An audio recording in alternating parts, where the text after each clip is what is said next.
Crips and Rivers, the interviews. Remus can tell that everyone is nervous. He'd offered to go and wake them all up, which Pandora had seemed grateful for. He starts with James, who he knows is generally up early as it is, so there won't be any issues there. "Morning, Remus," James greets when he opens his door. He sounds less cheerful than he usually does when greeting him. "Good morning, James," Remus murmurs. "I just wanted to be sure that you're up and ready for the day." "Up? Yes. Ready for the day? Well," James grimaces slightly and runs his hand through his hair. Remus is silent for a beat. Then he says, "If it helps at all, I find you to be very likable. You're kind and funny, James. I doubt you'll have any issues for your interview." "Yeah?" James brightens up a little at that. "Thank you, Remus. I'm nervous. Not just for me, but for Regulus, too. And it's also our last day before—" "I know," Remus says softly, his heart squeezing in his chest. He's never really grown attached to anyone as a servant before. No one cares about him, so he returns the favor. And yet, when it comes to this group of people, Sirius, James, Regulus, and even Pandora, Remus finds that he's come to care about them so much in such a short amount of time. James huffs out a weak laugh. "It's a shame I'll be gone so soon. I think you and I would have been friends." There's something so irrevocably sad about that. Even more so because Remus can tell that James means it and believes it. To him, it doesn't matter that Remus is a servant. So Remus keeps his voice light as he teases, "I thought we already were." "No, yeah, we are," James agrees, grinning. He looks so relieved to have something to be cheerful about. "I have to go wake the rest," Remus tells him. "Breakfast is already finished, and you should eat." "All right," James says. "Hey, you'll eat with us, yeah? Sirius likes it when you do that." "Well, we all do, but today, you always cheer him up, that's all. He likes you, Remus. A lot." "I know," Remus repeats once again, this time with a tiny smile, and James's eyes sparkle with delight. He's not very subtle about it. James laughs. Bless him, he's really not. "He doesn't do anything," Remus ventures cautiously, not entirely sure how to put it into words what he means. "Yeah, he won't," James replies simply, and Remus can't stop himself from frowning. Seeing it, James sighs. In fairness, the power imbalance is, well, I know none of us really talk about it, but we're painfully aware. "It's not his fault or anyone's," Remus points out. "It's not as if you all did this to me, and you've made my assignment here as comfortable and close to freedom as I'll ever have." "I get that, but Sirius won't cross a boundary," James tells him, sounding solemn. "We see you as Remus, our friend, but we also know that we have superiority over you that none of us asked for. We wouldn't, not ever, but we could have you killed, or we could make you do fucking anything, honestly, and it's awful. It's not right. None of us would ever cross boundaries with you because you deserve them, and you deserve for us to respect them." Remus feels like there's a band tightening around his chest, just from that blunt declaration of consideration. It's basic human rights that Remus doesn't have as a servant, and yet they all grant it to him without question. That's more important to him than he could ever express to any of them. There's just one tiny problem, though. "But what if I want Sirius to do things?" Remus asks weakly, feeling oddly embarrassed, his face heating up. "I thought you might," James teases, beaming at him. He looks fucking ecstatic. "I suppose the question is, if you want something done, why don't you do it yourself?" Remus stares at him. James chuckles. "Who said it has to be serious? You can. That'd tip the scales to the power imbalance, don't you think?" Imbalance. The mere thought sends Remus's brain into an uproar of fear and desire all tangled up together. He could, but could he really? That's fucking dangerous. If it were serious to do something, then Remus would be able to just go along with it. Less control that way, which is normal, what he's used to. 5 years ago, Remus would never have stopped to have his internal debate. Actually, 5 years ago, Remus would have fucked Sirius by now, probably. Remus swats that thought firmly out of his head because it's making his heart race, leaving him jittery. He's too enticed by it, tempted. "Right, I'm going to wake the others now. Nice chatting with you, James." "Same to you, Remus. Anytime," James replies with a note of satisfaction to his tone. It makes Remus fond, how pleased he is to be his best friend's wingman. They're sweet, James and Sirius, and their love for each other is palpable. The next person to wake up is Regulus. Like Sirius, he does not appreciate being up early, and he looks really tired. There are purplish gray impressions under his eyes, which are bloodshot and watery, and his exhaustion practically falls off of him in waves. He's quiet and reserved, but he's never disrespectful to Remus. He greets him in a quiet mumble, thanks him, then waits for Remus to greet him in return before shutting the door. Remus hopes he doesn't go back to sleep because he is not knocking again. Pandora can handle it. Speaking of, she's the next person Remus wakes up. Pandora greets him through a yawn, rubbing her eyes like a child, and she smiles at him sweetly as she thanks him for waking her.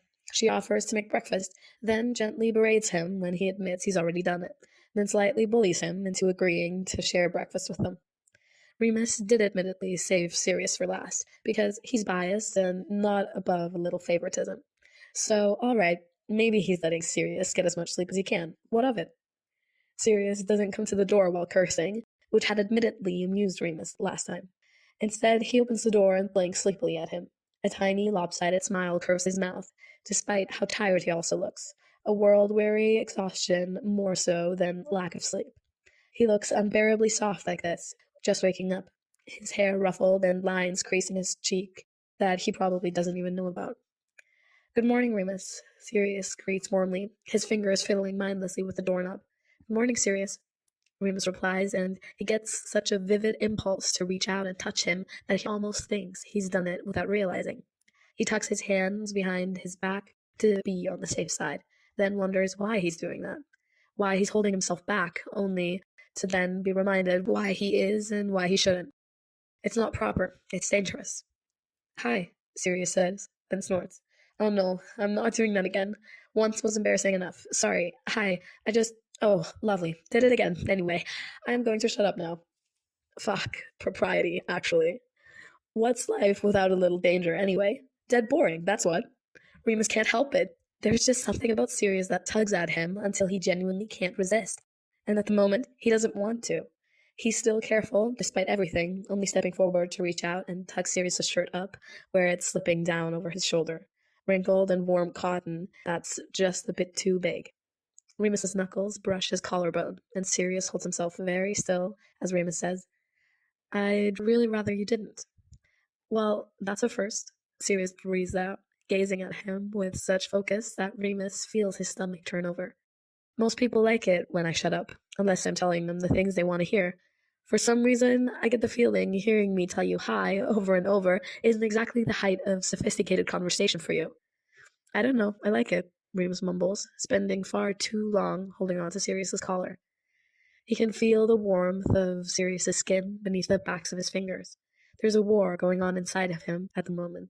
One side battling in favor of him tugging Sirius in until they're kissing, while the other rages on in favor of him letting go. Sirius doesn't help either side of this battle, remaining firmly locked in place. He just smiles and asks, Yeah? You're my favorite hello, Remus admits, swallowing down a sigh as he pulls his hand back. It's not a complete loss. At his admission, Sirius does that very deep, intense blush that sneaks down all the way to where his chest peeks out of it. Oh, Sirius says softly. Well, hello.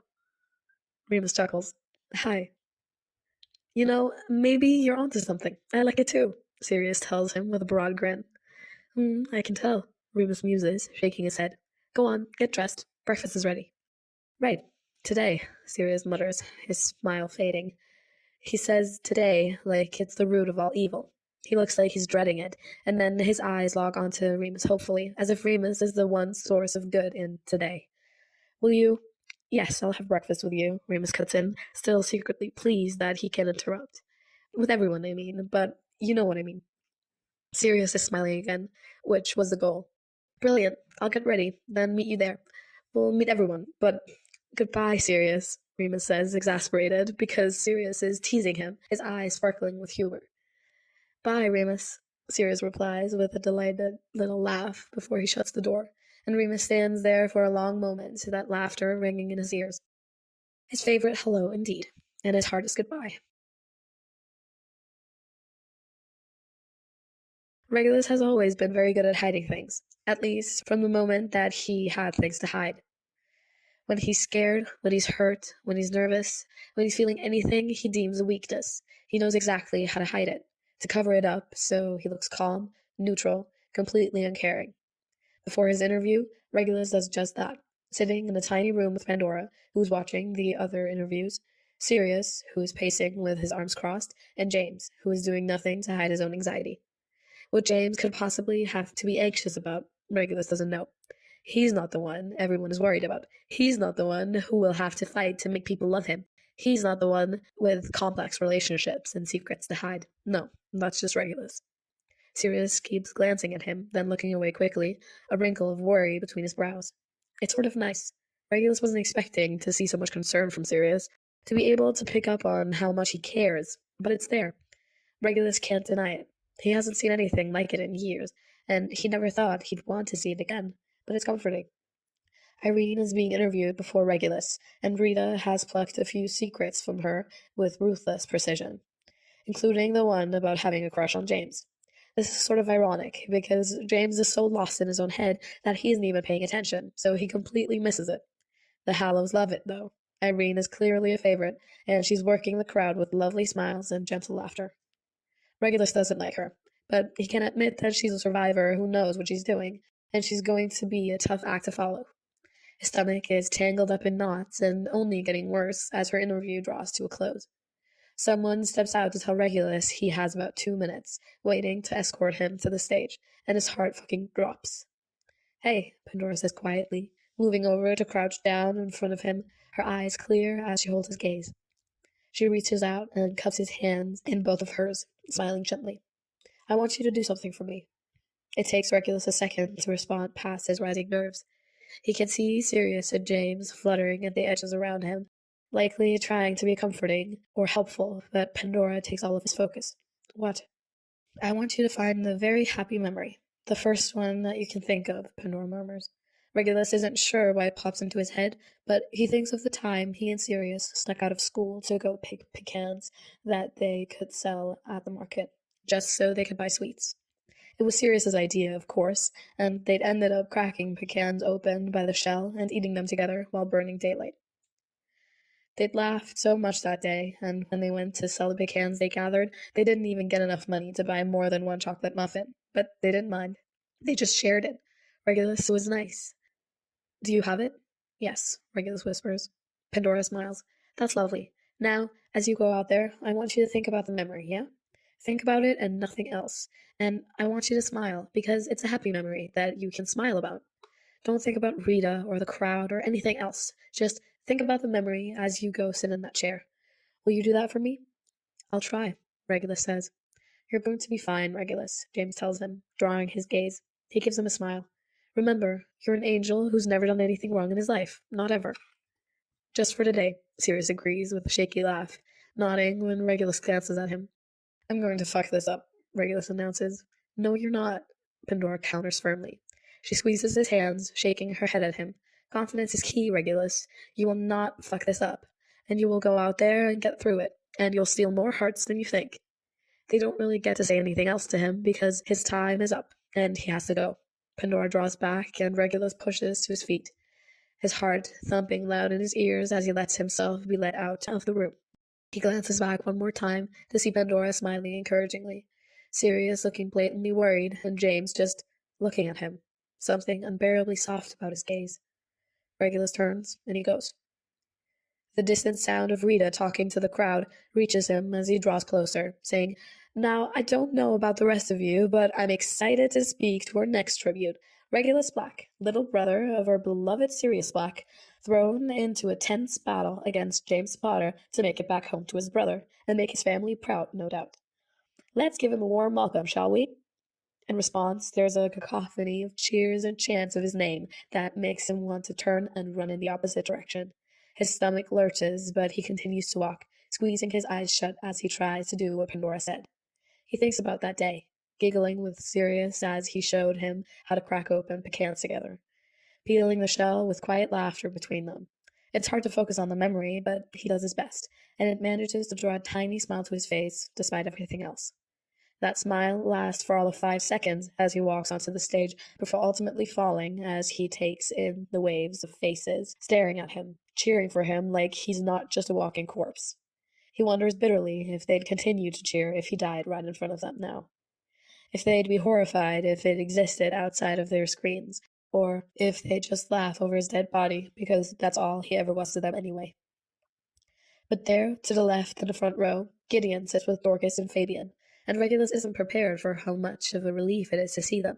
To see Gideon especially, who lifts his hand in a little wave and gives him a tiny smile.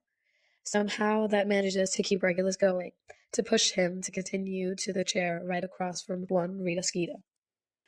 Rita is a blonde woman in a silk dress, lips painted red and making her smile look even more dangerous. She looks right at Regulus like she's eager to crack him open and peel his shell, no different than the pecans. It takes two to do it, and Regulus has a feeling that Sirius will be the other. Suddenly, that happy memory doesn't seem so happy. "Goodness, Regulus," Rita greets as the noise dies down, and she's addressing him like they're old friends. "You're almost as beautiful as your brother." Regulus knows a backhanded compliment when he hears one, but he's not entirely sure what he's expecting. Of course, Rita would do that, compare them, as if Regulus gives a toss about being as beautiful or more beautiful than Sirius when he's about to be fighting for his life, literally tomorrow. "Yes, well, we're related, so it makes sense for us to look alike. That's generally how genetics work," Regulus replies. He realizes, belatedly, that this may have been a rude thing to say, and internally curses. But, I've seen siblings look different as well. It's a shame you never got to interview Sirius, Rita. He's very funny. Rita hums. "Oh yes, I've heard many things about the charm of Sirius Black, and I think it moved everyone when he volunteered for his darling baby brother. It certainly moved me emotionally. How did it feel for you?" "It felt—" Regulus trails off, and the whole room seems to wait with bated breath. "Innocent angel," Regulus reminds himself, and he looks at Rita with wide eyes, blinking slowly. "It felt like he saved me. I was worried for him, worried that he wouldn't come back, but he did." "You must have been so proud of him when he returned a victor," Rita breathes out, hand to her chest, and the crowd seemed to make soft, heartbroken noises like they sympathized, as if they ever could. Regulus lies, of course. He's a hero, my hero. "Oh, that's just so—" Rita makes a small noise and reaches out to take his hand, squeezing it.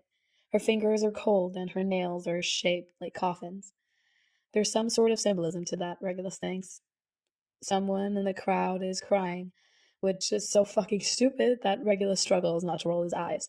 "And do you plan on returning home to your brother just as he did for you, Regulus?" "Yes," Regulus says simply. Rita drops his hand and leans back.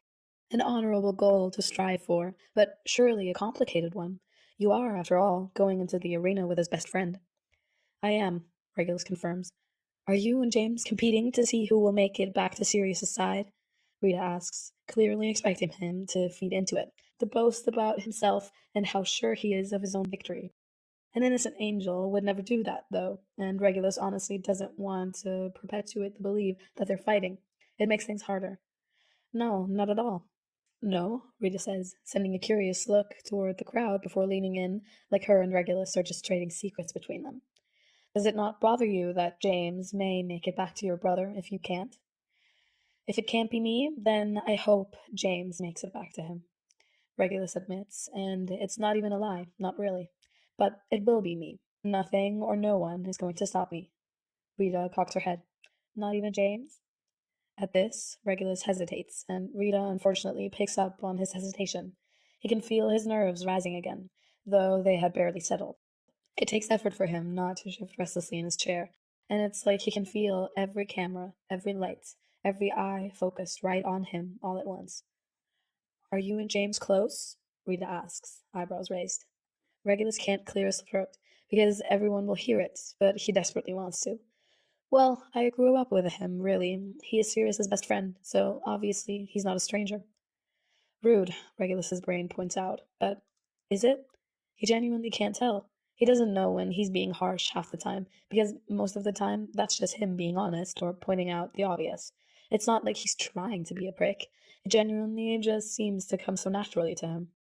"So you never felt like you had to fight for your place in your brother's life?" Rita challenges, gaze sharp on him. probing, trying to find his weakness so she can slip the blade in and start peeling back his layers. There's no part of you that's eager to triumph against James at all? Regulus knows what they all want to hear, bloodthirsty and panting for drama. They want chaos, something to talk about, something to capture their interest. He refuses to give it to them, though he knows that he could. He could say that he hates James and Sirius for the same fucking reasons. He could never say that he can't hate them, not really, for entirely different reasons altogether. He's full of complexities that these people would thrive on, and he won't show any of it. Sirius has never given me a reason to feel that way, Regulus lies, without missing a beat, and you can see a small tick of frustration in Rita's jaw. The crowd lets out a soft sigh and murmurs, a quiet awe drifting through the room, like they're all so touched. Fucking idiots. There must be some pressure on you nonetheless, coming from a family of victors, Rita continues. You would hate to be the first to fail, surely. Regulus smiles at her, all teeth, bright and charming, like he's seen Sirius do millions of times. Well, if history is anything to go by, I don't have anything to worry about. Coming from a family of victors, it's not a pattern I intend to break.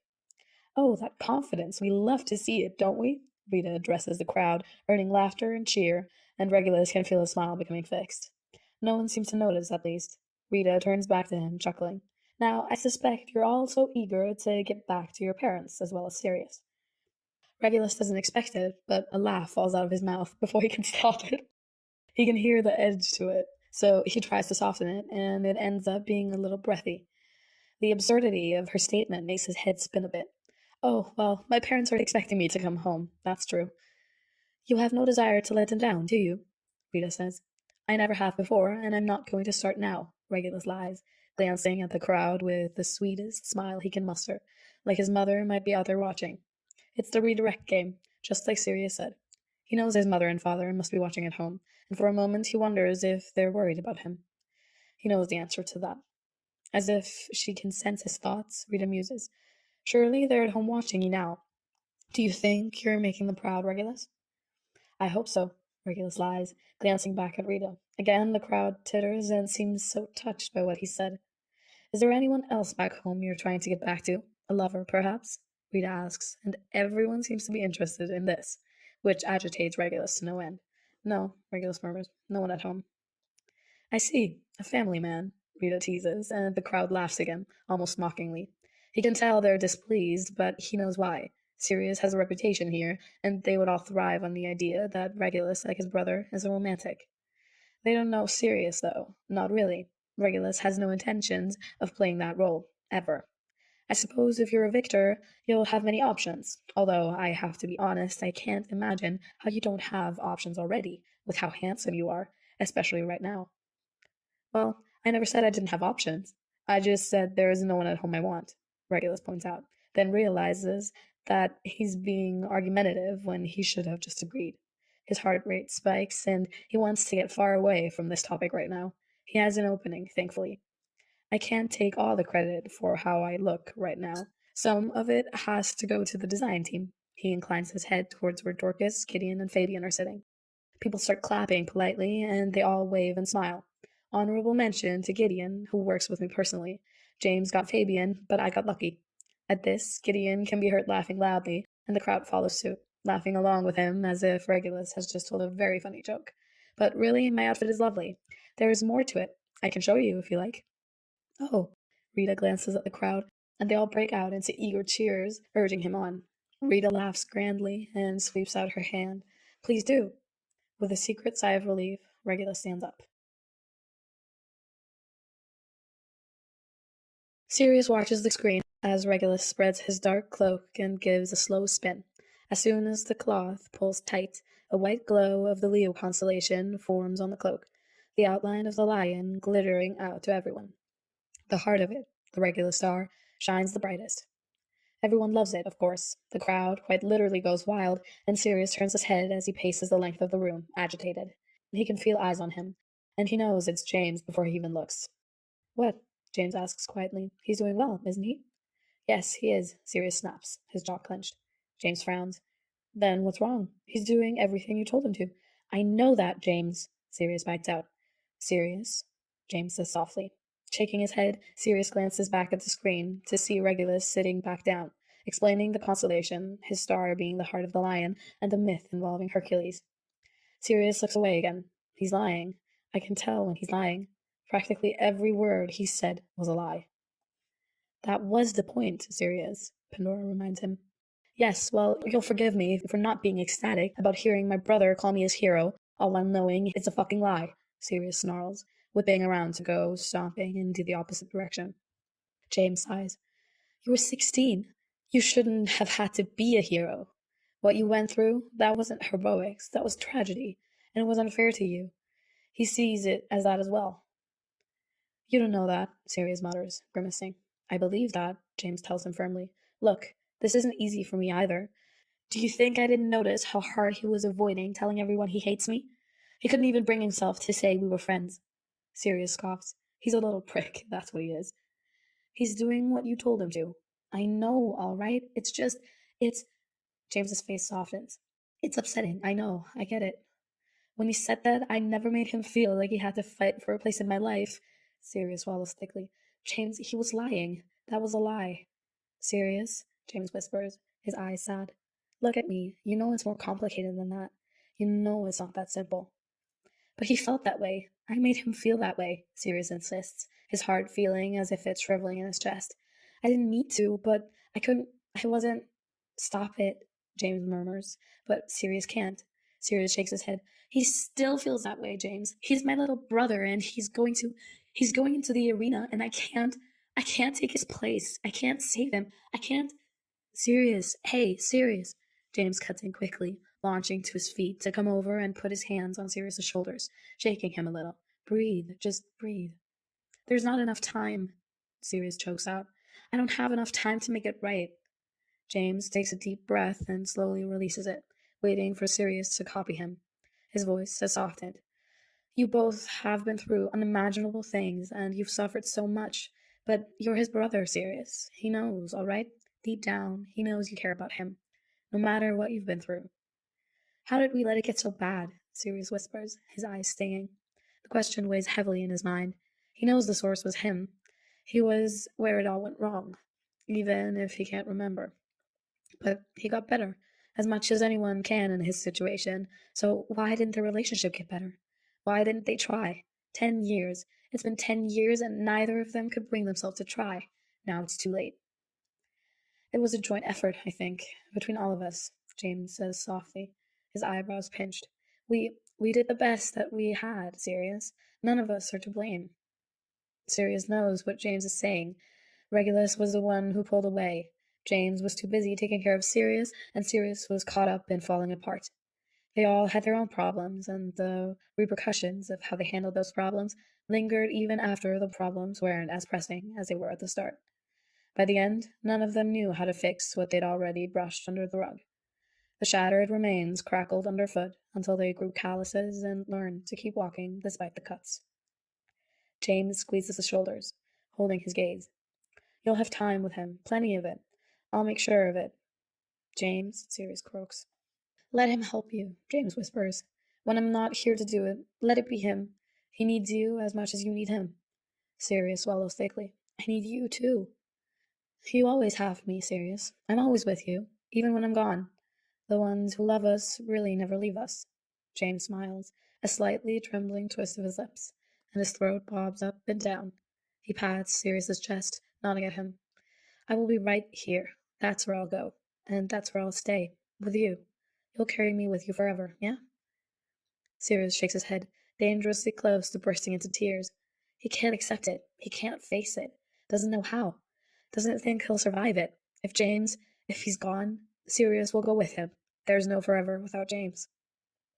Inhaling deeply, James tugs on him, pulling him into a tight hug. Sirius all but clings to him, shaking all over. He wants to take James and Regulus and run. Just run as fast as they can, as far as they can go, and never look back. He wants to split himself in half and take their places, die in their stead, suffer so they don't have to. He wants to save them and keep them, and he can't. It's going to kill him. Someone steps out to give the 2-minute warning, making the break apart slowly. Pandora is still dutifully watching Regulus's interview. He's used up all of the time talking about stars, which is working in his favor. Less of a chance for Rita to yank any secrets out of him that way. Rita is winding down now, and clearly about to end with Regulus and get started on James, who looks strangely anxious. You'll be fine, James, Sirius assures him, reaching out to squeeze his arm. You weren't the one we were worried about in any case. The hard part is over. Sirius? James says weakly, his eyes wide. Sirius waves him off. Calm down, yeah? You just go out there and put on that James Potter charm. You'll have them eating out of your palm in no time. Right, but Rita cares about secrets, and you don't have any. Well, none that I don't know already, and I assure you the fact that you cried the first time you got high isn't exactly a secret that Rita will be after, so you're fine. Well, James starts, but he never gets to finish before Regulus comes into the room. That, Regulus declares, was the single most torturous thing I have ever gone through. I feel filthy and ill. You did marvelous, Pandora praises, bustling over to him to usher him into a chair. He sinks down into it with a deep exhale, like he's just defeated a terrible foe. Did I? Regulus asks, sounding unsure, and he lifts his head to look right at Sirius for his approval. In that moment, he could be 5 years old, looking up to Sirius after he managed to jump over a rain puddle, seeking his pride. Sirius feels his heart clench, and his voice is a hoarse rasp when he says, Yeah, Regulus, you did. Well, brilliant, Regulus mutters wryly, leaning his head back against the wall as his eyes drift shut. I never want to do that again, fucking hell. Sirius doesn't have the heart to tell him that he will, in fact, have to do that again if he wins. Victors are interviewed at the end, and it's just another brutal process of rehashing all that happened in the arena. Sirius doesn't remember his victor interview, not really.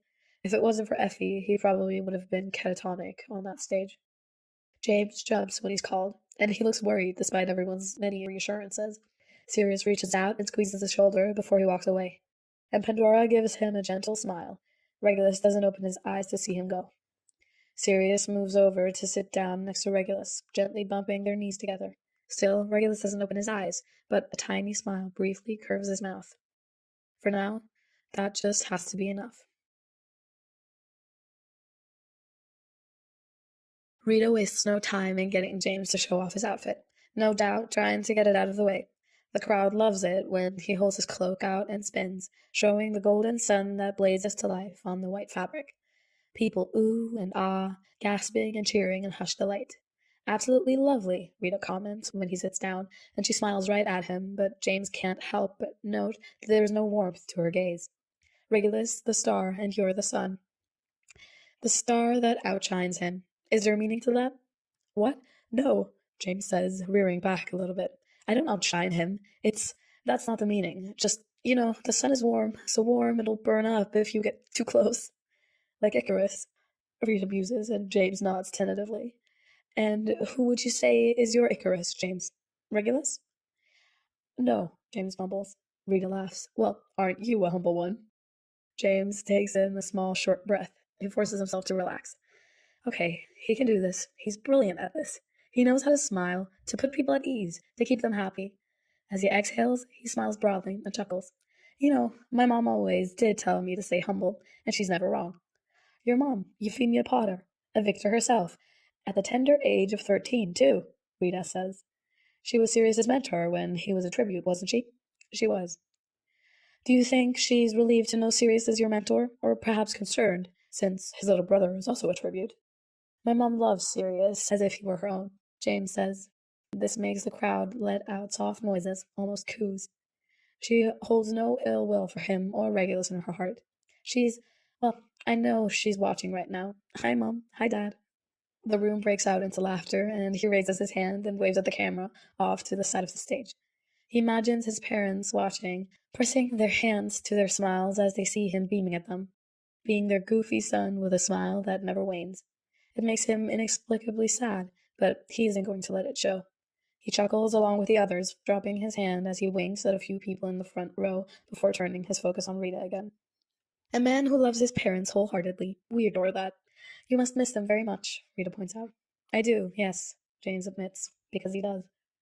Rita clicks her tongue in sympathy, but James doesn't think it's real. I'm sure you're eager to get back home then. I'd love to see them again, James says carefully, perhaps too careful, but he really is a shit liar when he's anxious. This is the truth, though. They know my intentions to do what needs to be done, and I know they're proud of me. How lovely, Rita replies with a hum. Let's talk about your weeping, how you must have felt when your name was called, only to hear Regulus's name afterward. I can only assume you were relieved at first, knowing that your best friend would be beside you, but surely that relief soured when you heard your best friend's little brother would be your competition. We're not competing, James announces, shaking his head. It's not like that. No, Rita challenges. You're not worried that Sirius will do more for his little brother than you? James clenches his jaw. We're under no illusion of how difficult this is for all of us to navigate. What's important is that we're all doing our best, and we are, Sirius especially. That's sweet, James, but I must ask, what will you do in the arena when it's you and Regulus? Rita presses, leaning forward with a frown like she pities him. You said you'll do what must be done. Do you think Sirius will forgive you for it when that includes his baby brother? Well, James swallows, feeling lost at sea. He wishes more than anything that Pandora or Sirius had coached him for something like this, because he has absolutely no idea what to say. He doesn't want Regulus, who was watching, to know his decision, and he doesn't think people would like it so much if they knew he was going into the arena with all plans to die. They like people who will fight, who aren't planning to give up. Think, what would Sirius do? James asks himself. Instantly, he laughs and plasters on an easy smile, leaning forward like he's telling a secret. I suppose you'll have to watch and see. Rita hums as the crowd responds pleasantly, clearly liking the suspense and implications. She laughs along with them and nods. I suppose we will. I, for one, cannot wait to see what tricks you surely have up your sleeve. Oh, trust me, you have no idea what tricks I'm capable of, James teases, leaning back in his chair lazily. Well, well, you sure know how to bring a sense of anticipation, James, Rita praises. Can I ask, does Regulus know what tricks you have up your sleeve? Honestly, he knows most of them, James admits, his lips curling up, but not all, never all. Do you think you'll surprise him then? I know I will. Rita gives a theatrical shudder. Oh, you sound so sure that you've gone and given me goosebumps. We're all on the edge of our seats. I dare say you have us hooked. Well, I have you right where I want you then, James says with a grin, sweeping his gaze over the crowd. This time he catches sight of Fabian with Dorcas and Gideon. Fabian is hiding a smile behind his fist, and James winks at him. Some of the people behind him think it's towards them, and they look like they're about to swoon. I can't help but notice as you speak of Regulus fondly, Rita tells him. He mentioned that you two grew up together, but he didn't say much else. I think he was shy. James's smile softens helplessly. Believe it or not, he actually was shy when he was younger. He was very, very sweet. The first time I saw him, he was riding around on Sirius's back, asleep on his shoulder. Again, the crowd seems to find this unbearably adorable, and James really can't blame them. It was very cute, even then. We met properly a few days later when I came to their house. Sirius dragged him out to introduce us, and he was certainly more bashful then. Very polite, though. Isn't that just adorable? Rita asks the crowd, and they make noises of agreement. She laughs and turns back to James, her gaze sharp. It's almost as if you see him as a little brother, too. That would make sense if you grew up together. No, definitely not, James says weakly, clearing his throat. Rita raises her eyebrows at him. I only mean that Regulus isn't. He's not just Sirius's little brother. He's his own person. I worked that out as I got a bit older. Oh, Rita murmurs, her tone light. So you would say that you two are close? Friends of your own, perhaps? James can feel the eagerness in the room, the pressure building as everyone wants an answer one way or the other, metaphorical claws digging into his skin in persistent demand. He flounders for a moment, his heart racing, feeling frozen to the spot and overheated with every eye on him. How the fuck does he answer this? Can he lie? Should he lie? He can't very well tell the truth because that would be very bad for everyone involved. Well, you see, Regulus hates me and has hated me for the last 10 years or so, but the feeling isn't mutual, so it's all very complicated. Can we talk about anything else? Yeah, no, James can't say that. Uh, we, we have a lot of memories together, James stutters, struggling not to wince at how shaky his tone is. Rita looks fucking delighted, like she can tell that he's hiding something. Shit. Not good. A lot of good memories, in fact, with Sirius too. But also without Sirius? Rita cocks her head at him, her gaze piercing. Did you and Regulus spend a lot of time alone? Well, no, not very much. I mean, sometimes we spoke when Sirius was getting ready to come down from his room, but, mostly we just all spent time together. James shifts restlessly in his seat. But also, there was the time that Sirius was in the arena. I was there for him as much as I could be. Rita makes a soft sound and reaches out to pat his knee, which feels very patronizing and only makes James's nerves even more tense. Of course you were, but surely you had other friends. Yeah, James admits slowly. I had a lot of friends back home. Still have, actually. That's lovely, Rita says. You seem to have made a lot of friends here as well. Many other tributes spoke highly of you. James breaks out into a smile. Oh, yeah, I've met many lovely people here. I'd say you're a clear favorite, and with your gorgeous smile and undeniable charm, it doesn't surprise me at all. In fact, I think you've caught Irene's interest the most, Rita tells him, and the crowd breaks out in jitters and dreamy sighs. James is so confused right now, honestly. Is she implying... Could you see something blossoming between the two of you? In the arena? James asks skeptically, a little incredulous. So she obviously is implying what James thinks she is, but she can't be serious, can she? Rita laughs. Oh, sure, love is like a flower that blooms even in the harshest conditions. Do you look for that to happen? Between me and Irene? No, goodness no, we're just friends, James declares quickly, shaking his head. This is clearly not the right thing to say, because the crowd makes it very clear that they don't like this. James holds his hand up in surrender, internally panicking. Not because of her, she's lovely, but well, I see what this is, Rita says softly, reaching out to grab his hand and pat the back of it. You had feelings for someone back home, didn't you? Well, yeah, actually, James confesses, relieved that the crowd has gone from being upset to being intrigued. You were dating someone? No, it wasn't. I mean, he doesn't know how I feel. Rita pats his hand yet again, and the crowd joins her in making soft, pitying noises. You could always tell him now. After all, James, it could be your last chance. Ah, no, I really couldn't, James mumbles, huffing out a weak laugh. It's complicated. Feelings always are, aren't they? Rita pulls her hand back and steadies him. It looks like she has cogs turning in her mind, and the needling force of her gaze is just making his anxiety so much worse. Well, if you win and return a victor, you'll have to confess your feelings for him. James snorts and says, Well, if I win and return a victor, I won't have anyone to confess to. There's a long pause, and the entire room falls silent. James realizes a beat too late that this is possibly the stupidest thing he could have said. He goes very still, his eyes widening, and he can see a slow smile steadily splitting Rita's face. Oh, fuck. Shit, James thinks, his heart falling to the pit of his stomach. He did not just... Why did he say that? Do you mean Regulus? Rita asks, gazing at him with a bright spark in her eye, utterly triumphant. A boy you had feelings for back home, a complicated situation, and if you win, that means he won't be there, am I right? James waits for someone to come save him. He waits for the ability to turn back time and fix this mistake made in the shaky foundation of his anxiety, only growing worse from each second that passed from the start. He feels like shrinking down and hiding away from the world, but all eyes are on him, and he has nowhere to go. Helplessly, he glances around the room, finding nothing more but eager eyes and waves of delight from the drama unfolding before them. James? Rita prompts, drawing his gaze. Her eyes are still sparkling despite the tender frown on her face. She reaches out to put her hand on his knee. Is this true? Do you have feelings for your best friend's brother? James rasps, flexing his fingers on the arm of his chair, and he can feel how hard his heart is thumping against his ribs, threatening to break them in an attempt to break free.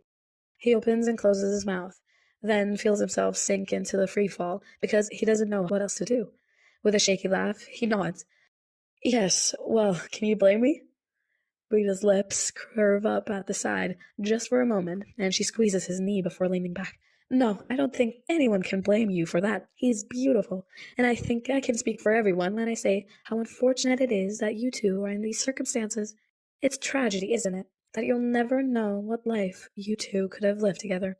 But remember, harsh conditions or not, love is like a flower that can bloom anywhere. I hope it blooms for you. Don't we all hope it blooms for James and Regulus? The room nearly trembles with the ear-splitting shrieks and cheers of support. People are crying, people are shouting advice, and some are telling him to love while he still has a chance. Rita doesn't interrupt it, and James swivels his head to look out at everyone, feeling faint and out of his depth. It makes sense in a way, because love is a universal truth. It is, despite everything, what most, if not all, people can agree on, in that people feel the call of it. People find hope in it. People believe in love, almost instinctively, because love exists all around them, in families, in friends, in lovers. There's so much love in life, and it's what makes living worth it. For James, in more ways than one, it's what will make dying worth it, too. For Sirius, yes, but also Regulus. The interview doesn't last for much longer. Rita gives out a closing statement as James fixes a smile on his face, ears ringing, and then he's being escorted off the stage. He's almost as nervous to go back to the room as he was to leave it. What is he going to say to Regulus? Fuck, what is he going to say to Sirius? His brain is in an uproar, too much going on for him to make sense of anything at all. James steps back into the room and shuts the door, turning around with a deep breath. He doesn't even get to exhale before his back is hitting the door with a loud thud, Regulus shoving him against it and pinning his forearm against James's throat, holding him in place. James wheezes, eyes bulging as he takes in the pure fury on Regulus's face, his lip curled into a snarl and his eyes blazing. Frankly, he's fucking gorgeous. These are less than ideal circumstances, admittedly, but James can't help but notice. A steady stream of an angry tirade is spilling from Regulus's mouth, even as James gazes at him and thinks helplessly, "You are so beautiful." He'd probably say it like an idiot, because he's in it now, so why not? But Regulus isn't really giving him the chance between his arm and James's throat, and is ranting. "Are you fucking mental?" Regulus is shouting. "Do you think this is some funny sort of joke? Are you trying to tease me? Make me look weak? You stupid fucking Regulus, stop." Sirius scolds, then curses sharply under his breath and fully reaches around Regulus's front to grab him and haul him clear off his feet as he pulls him back. Regulus, being Regulus, tries to tip forward and get to James again, but Sirius ignores his dramatic flailing and carries on pulling him back. "Put me down," Regulus bellows. Sirius swats him on the side of the head, snapping, "I will when you stop trying to attack him. I know, I heard, I was there." Regulus cranes his head to stare at Sirius in disbelief, his face flushed with anger. "Sirius, let me go. He just told the entire fucking world that he... Yes, as we've established, I know," Sirius quits out, dropping him harshly enough that he stumbles a little bit. Sirius latches onto Regulus's arm so he can't get away. "You should be thanking him. Do you have any idea what he just did? He made you desirable, Regulus." You... Regulus rears back, his eyes wide. "Did you fucking put him up to this, Sirius?" "No, actually, that was all him," Sirius mutters, his gaze darting to James. His eyes narrow slightly, but he glances back at Regulus. "Stop being an idiot. Pandora, take him to go cool off, would you?" Pandora moves over, winding her arm through Regulus's and gently tugging him towards the other door. "Come on, Reg. I know. You want to kill him. Save it for the arena." Somehow Pandora coaxes Regulus out of the room, and James prods at his throat with a grimace. It doesn't hurt, really, but the pain behind the gesture tugs at his chest. What was he expecting, though? He knows Regulus hates him, so it would only make sense for Regulus to respond that way. That doesn't make it hurt less. Hesitantly, James drops his hand and drags his gaze up to find Sirius staring at him. His lips are pressed into a thin line, and his arms are crossed. Slowly, one eyebrow ticks up. "So, I take it I failed my interview?" James says weakly. "James, what the fuck was that?" Sirius hisses. I don't know what you want me to say, Sirius. She was dead awful, and I tried to." James makes some sort of helpless gesture with his hand, and Sirius still looks tight with agitation, and all the stress comes crashing down on James at once as his mounting frustration bubbles in him until it spills over. "Well, it's not like I knew what to do. I told you I was worried, and you just kept brushing me off. What did you expect to happen when you and Pandora didn't coach me at all? I did my best on my own, because you certainly didn't fucking help me, did you?" Sirius doesn't react for a moment, outside of the tiniest flinch, something like horror flashing in his eyes, and then his eyebrows tug together as he drops his arms. He almost instantly reaches up to drag his hand over his mouth, then shoves it through his hair. "No, you're right. I'm sorry. I just thought... I don't know why I assumed you would handle it with ease. Even I didn't. No one does, really, and I should have expected you to. It's, I just admire you, so I know I make it seem easy to get on with people, and for me, it generally is, James croaks. Just not so much when I'm being interrogated, and I'm so scared that I can barely think. Fuck. Sirius's eyes sink shut, his face twisting. He hangs his head forward and scrubs his hand over his hair roughly once, twice, and then a third time before dropping his hand and looking up with remorse in his eyes. Fuck, James, I'm really sorry. That was a lot to put on you. I should have. Well, you're right. I should have helped you. If it makes you feel better, you did brilliant. You're on your own. You didn't fail. James blows out a deep breath, his shoulders slumping as he looks at Sirius with wide eyes.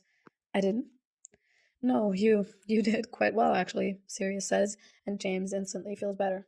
You answered questions beautifully, with only a few minor hiccups here and there, but they were smoothed over quickly. And I wasn't lying when I said the regulars should be thanking you. You weren't? James asks in surprise. Sirius shakes his head. You just solved the issue of everyone pitting you two against each other, and not only that, but you've given them reasons to root for both of you. What's more enthralling than war? A love story, that's what. Oh, James breathes out, feeling a hysterical laugh bubble up in the back of his throat. He didn't even mean to do that, but if it'll help Regulus survive, well, brilliant. The thing is, Sirius says slowly, you didn't do that on purpose. I know you didn't, James. Rita dug that out of you, but that would mean it's true. James stares at him, holding his gaze, and then he lets his head thump back against the door. He has a weak laugh and lifts his hands before letting them drop back down limply. What are you going to do, Sirius? Kill me? Oh, for fuck's sake, Sirius mutters, looking downright exhausted. James sort of pities him. My brother, James? Sorry? Are you? I mean, James trails off, biting his lip. In his defense, he's never done anything to be sorry for. It's not as if he and Regulus have been running around behind Sirius's back. James just has hopeless feelings for him that he failed to mention to Sirius, very much on purpose. But, like, why? Sirius's face screws up. And don't say it's because you think he's pretty. You think I'm pretty, or you better think I'm pretty. Yes, of course you're pretty, Sirius. Thank you. Moving on. I need an explanation. James scratches at the side of his head, pursing his lips. I mean, I do think he's pretty, to be fair, but you're right. He's just, well, it started, do you remember his 15th birthday, when he hit me in the head with a snowball? Yes. Is that? Sirius stares at him incredulously. Do not tell me my little brother abused you into forming a crush. Listen, fucking hell, James. Shut up, all right? James mumbles sheepishly, his face getting hot. He averts his eyes. Obviously, it's more than that. He's more than that. His eyes, the way he talks, the little smile he tries so hard to hide, even his anger, his pain, his everything. I can't help it. I can't ignore it. I can't ignore him. And I know it's stupid. I know he hates me, but I just, I, yeah, all right, I got it. Sirius cuts in warily, heaving a sigh as he reaches up to rub his finger furiously along his eyebrow. James can see him clenching on the inside of his cheek, processing. So, all the flirting lately? I may have been indulging a little, James admits with some jargon. He shrugs when Sirius drops his hand to stare at him blankly. Well, I'm going to die soon, so I may as well. Sirius flinches again, looking distraught in an instant, and James is so fucking scared of dying for a lot of reasons, but the main one is Sirius. He doesn't want to leave Sirius alone. He doesn't want to leave Sirius at all. Something flickers over Sirius's face, and then his eyes widen as he whispers, Oh, that's why, isn't it? Your choice. You said it was more than just for me. It's for you, too. Yeah, James says softly. Yeah, it is. For a long time, they can only stand there in stifling silence, utterly smothered by the tragedy that is. And oh, what a tragedy it is.